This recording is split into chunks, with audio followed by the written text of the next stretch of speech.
Georgian architecture was a very elegant period. It was very refined, and they sort of brought country houses to a high art. They're reduced in actual fact. They're not covered in ornament. They're often very sort of understated or stepped back. And a lot of the beauty is actually in the relationship of the voids and the solid. You know, it's that pattern of window and wall. It's about having symmetry. It's about having a unity in the center of the building where there's a void. It's about having a duality on the wings. With it comes this simplicity, you know, and this sort of elegant, slightly refined beauty. And I think that's what we're aiming for in our architecture. But some of the sort of typical elements are sash windows, or the kind of classic sort of motif that everyone would recognise. And they're rather elegant and lovely. And again, getting the proportions right on those, we tend to try and integrate the golden section, either in the size of the opening or the size of the panes.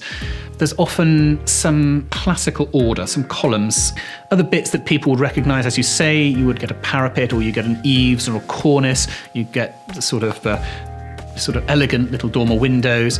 You know, it's about the detail, the subtle detail. You know, one of the starting points is this golden ratio, and this really is the relationship of one dimension to another. And the golden ratio is a naturally occurring phenomenon. So within nature, there'll be lots of examples of the golden ratio, whether it's in plants and trees and the relationship of the branches, or in animals. But the reality is, it's something like a musical harmony, where it's a very satisfactory relationship. And it's that 1 to 1.68 approximately, or 3 to 5, or 5 to 8, that give you that relationship that looks right. So in this house, it's drawing on that sort of ancient and Renaissance idea of using the square as a starting point. So there's lots of proportional systems based on squares in this house, but the golden section comes in on the sash windows, so all the panes are a golden section, and some of the relationship of the outside elements are also a golden section relationship. I'm not saying there's magic to it, it's not a sort of mystical thing,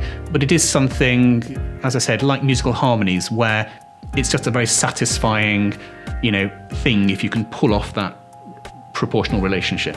And so at a very simplistic level, people come along and go, well, if I've got a symmetrical facade, just bash in some sash windows and I'm there.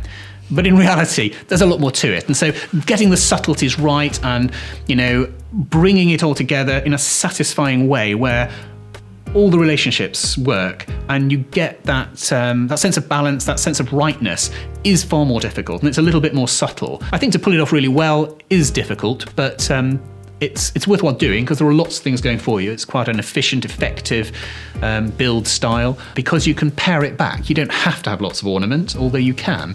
And I think that, you know, if you get the proportions right, even a very simple reduced building of humble materials can look beautiful and elegant, and that's the key to it.